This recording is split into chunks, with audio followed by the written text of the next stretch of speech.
Bismillahirrahmanirrahim. Baik, materinya nggak enak karena membosankan anatomi dan sayangnya ditaruhnya siang hari. Ditambah lagi praktikumnya nanti sore, mungkin jadi sisa-sisa energi aja. Harapan saya cuma satu, lumayan banyak yang nyantol gitu ya. Jadi kalau dengan seperti itu mungkin nanti kalian perlu ngulang lagi pas sudah kembali ke kos masing-masing dalam kondisi yang sudah lebih segar. Karena materi memang banyak hafalan, nggak bisa dilihat cuma sekali ya. Kita hari ini belajar tentang original system yang laki-laki. Untuk yang urinarinya nggak jauh beda antara laki sama perempuan, jadi mungkin jadi satu di sini. Yang reproduksinya nanti di blok repro. Oke. Cuma waktu itu slide ini saya bikin memang diminta langsung anatomi, nggak ada kata melnya di sini, jadi cuma original system. Jadi di sini total ada 84 slide, waktunya cuma 100 menit, sudah berkurang 10 menit. Jadi satu slide 1 menit gitu ya. Maka saya bilang nggak enak, udahnya tuh enak, benar. Dan cuma dari yang itu, yang benar-benar materi kita hari ini adalah 60 slide doang. Dikurangi dulu sama terima kasih, jadi tinggal 58 aja. Oh sama ini, jadi tinggal 57. Baik, ini buku-buku yang bisa kalian pakai. Ini masih up to date semua, insya seperti itu. Khusus yang di sebelah ini, kanan atas, ini kalau kalian mau lebih memahami materi anatomi. Karena mungkin beberapa kali saya ajarkan tentang anatomi itu sering saya sambungkan dengan klinisnya. Dan dari situ kalian bisa lebih oh ternyata penting ya bahas struktur per strukturnya. Jadi untuk bisa pemahaman seperti itu arahnya ke sini. Cuma saran saya jangan baca ini dulu sebelum pernah berinteraksi sama struktur-struktur yang ada. Paling nggak tahu dulu lah yang mana rem, yang mana uretra dan kebalik, baru ke sini. Itu ya. Ini penggunaannya nanti. Nah dari sini juga kalian akan tahu ada struktur-struktur yang nggak terlalu penting untuk dipelajari, struktur anatomis. Gitu. Karena penggunaannya di klinis nggak terlalu kepake. Untuk yang masih awal-awal mau pakai yang basic dulu monggo, ini sudah cukup buat mahasiswa. Kalau mau lebih dalam, saya pakainya ini karena apa yang ada di sini pasti ada di sini, ditambah penjelasan lebih detail. Itu antara Gray sama Netter itu hampir sama teorinya, cuma yang Netter agak lebih jelimet bahas teorinya. Oke, ini saya cuma mengingatkan aja ya. Kalau mau belajar anatomi, ini sudah pernah saya bilang, belajar teorinya dulu, mau dari kuliah atau dari buku belajar dulu, belajar perkuliahan. Terus bikin checklist, habis ini langsung bikin checklist kalau bisa. Bagus kalau sebelumnya, karena ini juga jadi syarat untuk praktikum ya. Dan kemarin saya agak kaget, ternyata habis kuliah langsung praktikum. Itu gimana checklistnya? Harus lihat nanti aja. Terus kalau sudah ikut praktikum, nah ini kalau versi online-nya maka dilihatnya di 3D.com tadi yang saya bukakan. Kalau nggak salah semua komputer yang ada di kelas saya sudah instalkan aplikasi-aplikasi tersebut di kedokteran. Kalau yang agak berat di laptopnya bisa pakai laptop komputer yang di kelas. Di kelas mana pun sudah ada aplikasi-aplikasi baik anatomi maupun fisiologi itu bisa dipakai. Terus ini punya praktikum untuk bukti bahwa memang kalian sudah mempelajari itu. Dari yang kemarin pas IGES laporan praktikumnya saya kembalikan dan saya sudah benerin, saya contohkan ya. Ini penulisannya salah, ini strukturnya nggak kayak gini nulisnya. Sudah ada ya. Cuman sayangnya pas responsi kok masih tetap salah juga. Tapi saya buat project itu yang salah itu laporan praktikum dan ke kelompok yang saya atau ke dokter dia, saya nggak tahu. Dan selalu seperti itu, pas laporan praktikum saya pasti melihat, oh ini kurang P1, appendix misalnya. Ini cuma satu, untuk saya koreksi. Jadi kalau sudah dibagi seperti itu, pas respons masih salah ya salah sih.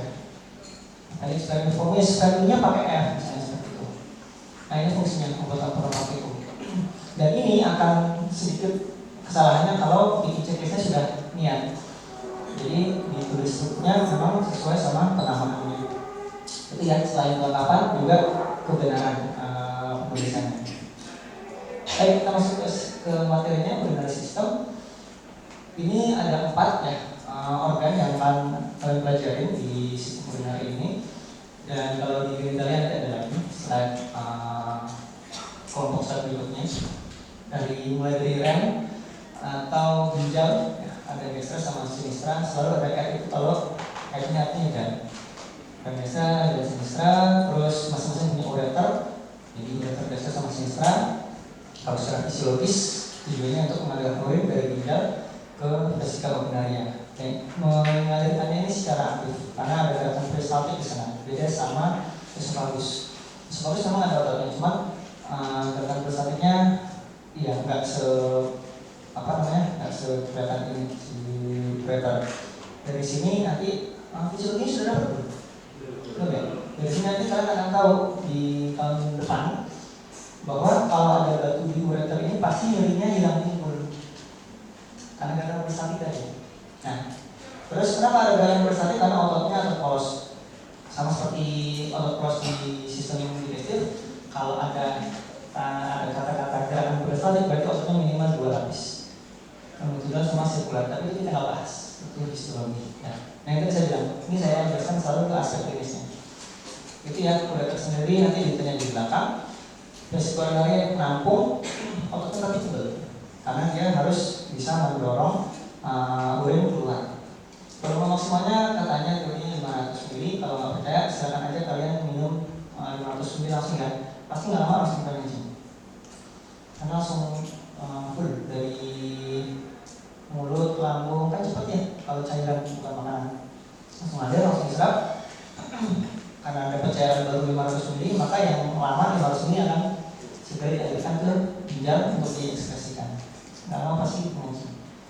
Jadi kalau pengen ujian, pengen cepat-cepat ke toilet, sebelum ujian minum dulu yang banyak.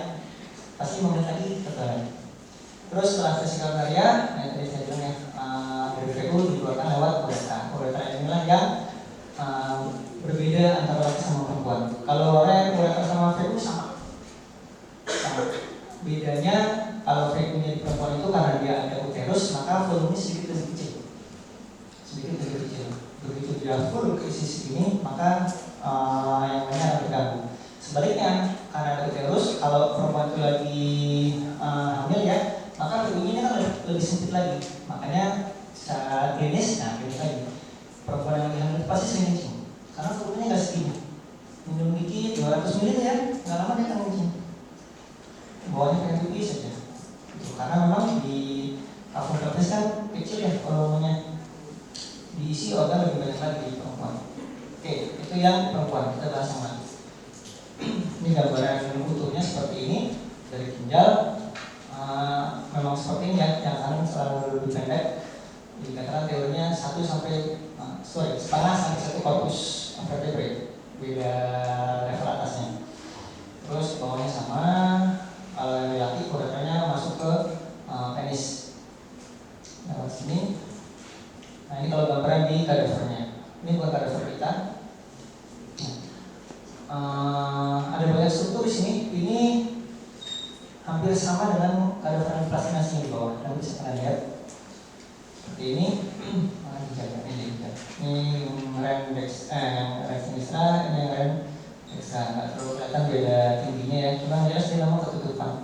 Makanya pas mau periksa rem itu, selain kakinya ditekuk, kalau mau lebih terabas semua, pasiennya disuruh inspirasi dalam. Dia akan turun, kedorong sama hepar, dia akan lebih keluar lagi. Tapi di belakang, makanya lokasinya di manual. Dan ureter terus masuk ke VU. Oh yes, ureternya itu dibagi 2. Ureter yang ada di kafum abdomen sama ureter yang ada di kafum pelvis. Tapi sedikit yang kafum pelvis, cuma segini doang. Dan itu cuma perbedaan secara anatomis, nggak ngaruh sama fisiologisnya. Ini ya. Terus ini VU-nya, ureternya nggak terlalu kelihatan. Oke, di sini ada usus psoas. Terus metastesisnya, sayangnya yang di kita kayaknya ini nggak kebuka ya. Nanti saya lihat lagi. Saya lupa ini mungkin masuk untuk belajar tesisnya agak kurang bagus ya. Di kadaver yang plastinasi yang pakai formalin, PRSI, ini sudah saya bongkar. Saya sudah buka skrotumnya, dapat testisnya satu, yang satu saya biarkan in situ, biar kalian bisa tahu posisinya. Terus testisnya pun sudah saya belah dua, jadi kelihatan struktur dalamnya. Cuma yang sekarang agak susah kayaknya. Ini belum sunat ya, kelihatan terus ini masih menutupi garis-garisnya.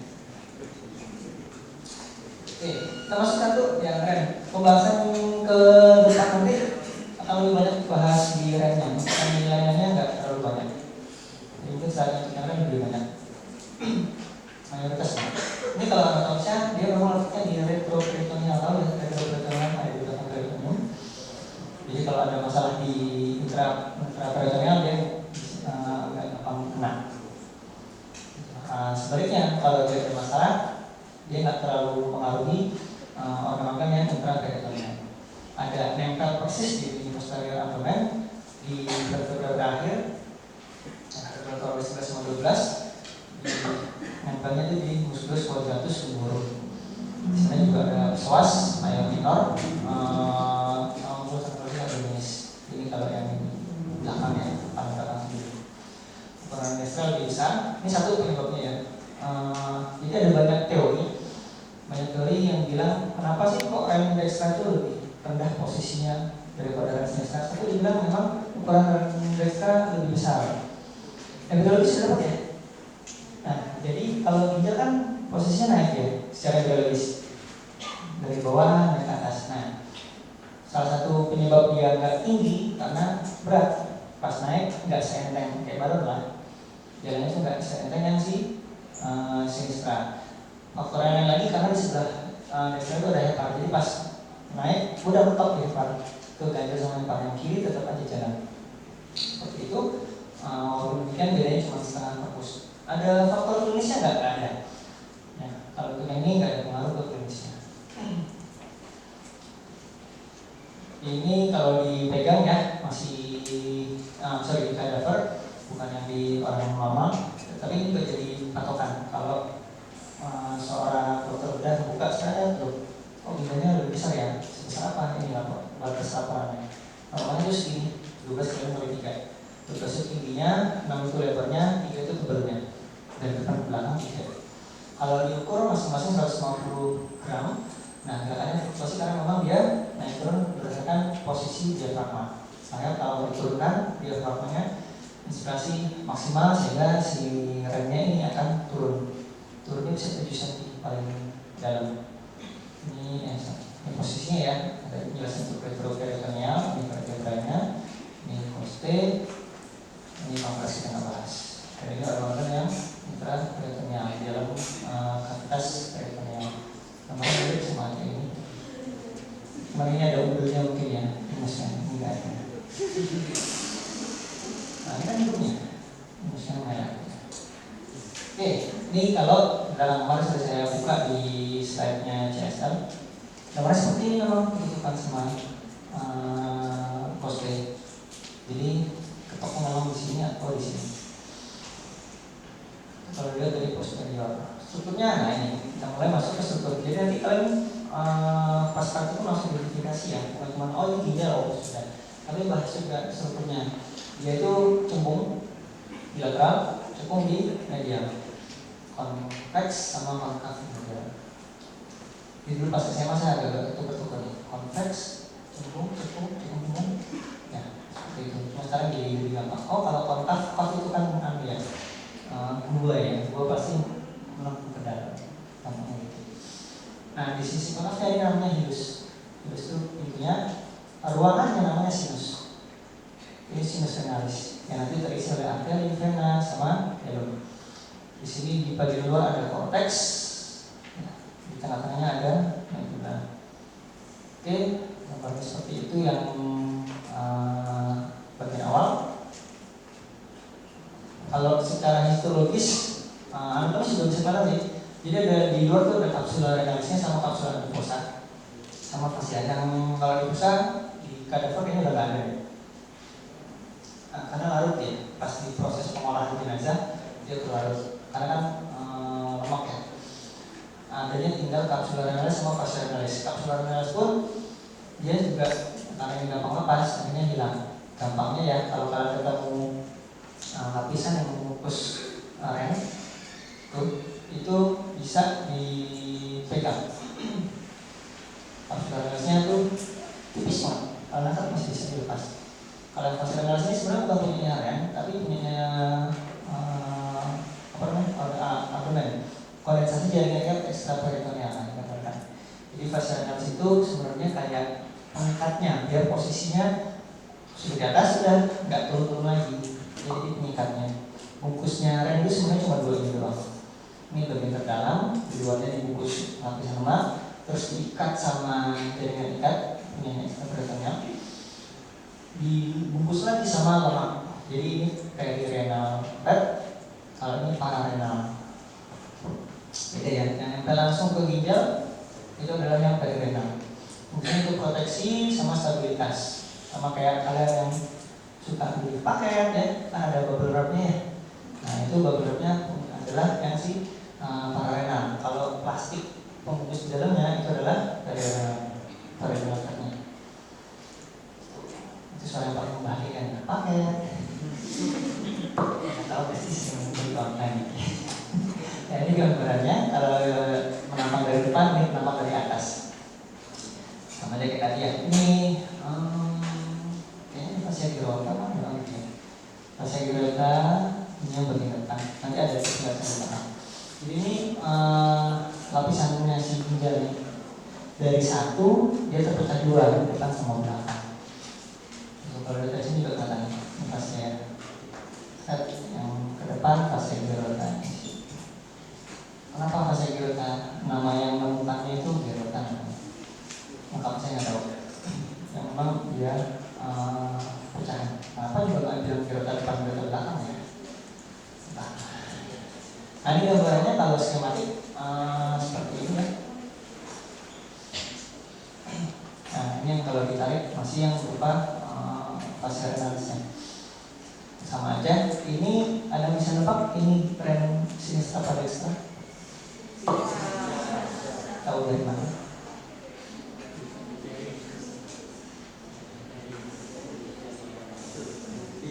Karena nanti pas responsi ujian kadang-kadang kalau buru-buru ya, kalian lupa melihat uretranya harusnya bawah, itu kan ya.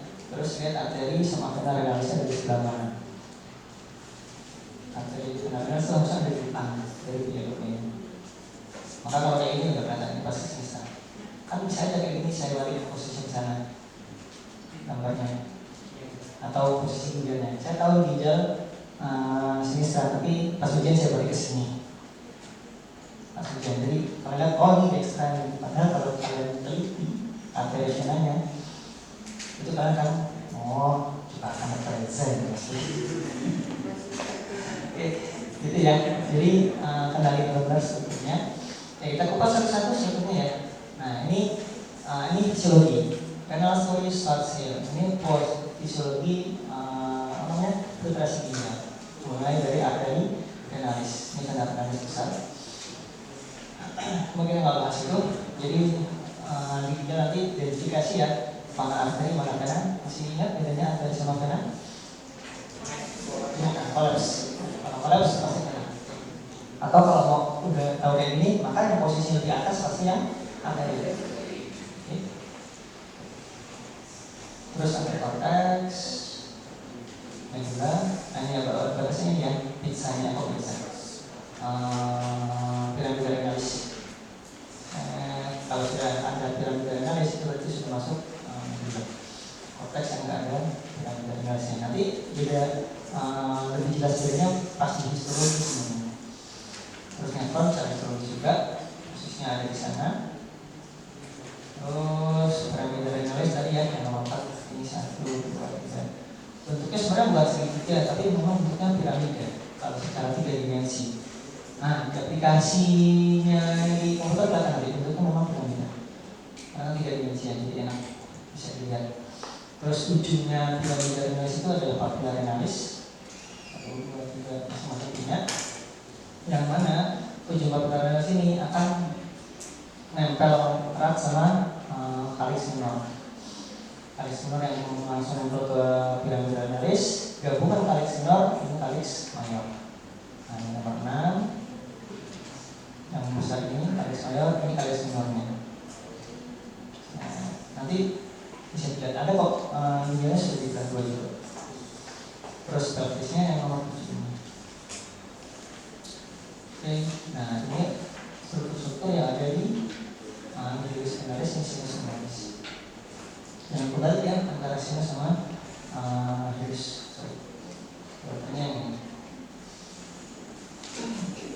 Ini bisa dilihat sendiri nanti di aplikasi ada bahkan ada fisiologinya juga. Nah ini ya, ini piramida analis. Gambarnya ada di luar, bukan di ada di korteks, bukan di media. Batas. Dia punya dua permukaan depan dan belakang, fases anterior dan fases posterior, punya dua batas, margo lateral yang konveks, terus yang margo medial yang lengkap. Dua kutub atau dua polus atas, polus superior atau polus cranial sama. Ini polus yang inferior atau polus caudal. Ya, dua margo, dua fases, dua polus, sama seperti kemarin itu iya ya. Ini pas respons seperti itu. Ya, pada margo medial yang kita bilang ada hilus, itu maksudnya ada radix ini akarnya ya. Radix itu kan akarnya si ginjal. Ada sinus renalis. Sinus renalis adalah pintu masuknya ke kidney, pintunya keluar masuk kidney. Kalau sinusnya adalah space yang ada di situ. Radixnya ya struktur yang keluar masuk dari keluar masuk di hilus tadi. Ini perlu dipahami biar tukar-tukar. Next, radixnya ini yang keluar masuk dari ventral ke dorsal, ventral renalis, ada renalis, renalis, dan yang nggak kelihatan ada saraf sama lymph node. Bisa di skip kalau ini. Cuma nanti kalau kamu mendalami bedah digestif sama bedah urologi, ini harus tahu posisi sarafnya di mana dan urologi sebelah mana. Salah potong nanti ada sarafnya si rem terganggu. Karena sarafnya ke rem itu faktor pentingnya dia juga sebagai pengatur tekanan darah. Jadi kalau tekanan darahnya muncul, tekanan darahnya naik, harus keluar si ininya cairnya, tapi karena sarafnya sudah pernah terputus itu bisa nggak terjadi, bisa jadi patologis nanti. Nah ini gambarannya. Ini ada yang mana? Bisa apa sisa? Masa? Kalau ini? Itu ada kan?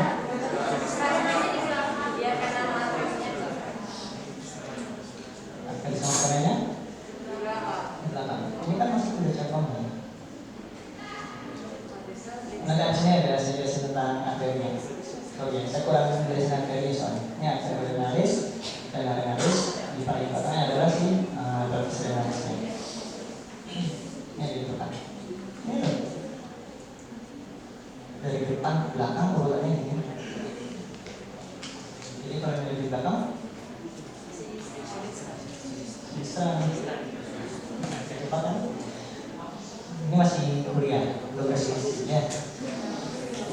Oke. Nah ini nefronnya histologis tidak kita bahas, yang kita skip aja. Histologis sudah. Kan nanti udah begitu di histologi kita nggak bahas, kita bawa cari aja. Histologi pentingnya nanti hubungannya ke filtrasi ginjal, sekresi, reabsorpsi segala macam itu hubungannya sama histologi, bukan sama fisik, bukan sama anatomi. Nah piramidanya sendiri ya, piramida ini per ginjalnya, perenalnya itu variatif 7-15 buah. Masing-masing kan mengandung banyak sistem nefron ya. Jadi semakin banyak piramida renasnya, maka fungsi filtrasinya akan semakin bagus. Gitu. Bahkan dikatakan 65% ginjal itu sudah cukup untuk menunjang fungsi filtrasi. Makanya nggak aneh kalau ada orang yang menurunkan ginjal masih hidup, karena dia sanggup hidup dengan satu ginjal aja. Tuh. Biasanya kalau ginjal satu sudah didonorkan, maka semua piramidanya ini akan membesar untuk meningkatkan kapasitas filtrasi biar nggak benar 100% bekerja. Kalau 100% bekerja gampang kecapean, nanti bisa rusak juga kan bagian satunya lain. Itu salah satu mekanisme adaptasi dari organ yang sudah kehilangan sahabatnya sebenarnya. Ya. Piramida ada 7-15 buah parenalnya, jadi total ada sekitar 14-20. Terus di antaranya ini ada kolom renalis, kolom renalis. Bahasa Inggrisnya ada 60 nya, cuman yang kita pakai di anatomi kolom renalis. Spesies piramis di dalam medula, bukan di korteks. Ujungnya adalah apex piramis atau papilla renalis, monocolor. Sistem kalivitas itu untuk mengkoleksinya, dia nggak ada fungsi filtrasi apa-apa, dia cuma kayak kalau corong minyak tuh ya yang bagian kecilnya itu corongnya, gitu. Terus apex renalis, medical tuh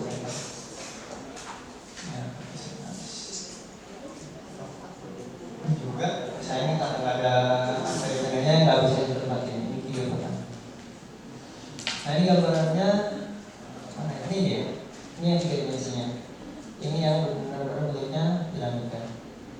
Kalau dipotong biasa kayak tentang segitiga, cuman aslinya seperti ini. Dari sini bisa kalian bikin checklist tuh. Ini kayaknya masih bahasa Inggris deh, kayak kan? Kenapa sih? Sinus, blood vessel. Oke, dari kita mulai ke vaskulernya ya. Arteri renalis sama vena renalis. Arteri renalis itu merupakan cabang langsung dari aorta. Kan begitu dia turun di abdomen, satu ke hepar, selanjutnya dia akan ke ginjal. Itu di lumbal kedua. Di lumbal satu itu yang ke hepar sama ke gaster. Kalau seperti dalam dua dia arahnya ke remix sinistra. Berbagai menjadi divisi anterior sama posterior. Nah, untuk yang anterior ini bercabang 5, yang posterior enggak. Bercabang 5, bercabang 4 ya. Jadi 4 segmen. Ini sebenarnya kaitannya adalah sama embriologinya.